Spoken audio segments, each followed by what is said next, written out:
Dagdag kaalaman po mga kasangbahay. Naranasan nyo na ba na mapadaan sa isang bundok habang kayo ay nasa road trip? Napansin nyo po ba na hilong-hilo na kayo sa mga zigzag road at naisip nyo ba kung bakit hindi na lang ginawa na isang straight na daan? Oo nga naman, no? Para wala ng hilo at mas mabilis pa. Alam nyo, syempre, may engineering wisdom kung bakit ginagawang zigzag ang mga kalsada sa mga bundok. Ang totoong issue dito ay wala po sa bundok, kundi nasa mga sasakyan na dadaan po dyan. Hindi kasi lahat ng sasakyan ay may kakayahang umakyat sa matarik na lugar.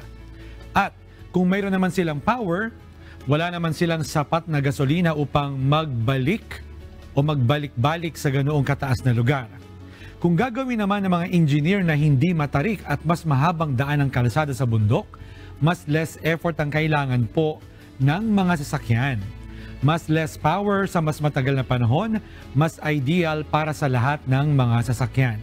At mas delikado pa para sa mga sasakyan na bumaba sa matarik na kalsada at umasa lamang sa engine brake. Sana po'y may natutunan kayo at laging tatandaan, mapalad ang tao na nakakasumpong ng karunungan at ang tao na nagtatamo ng kaunawaan.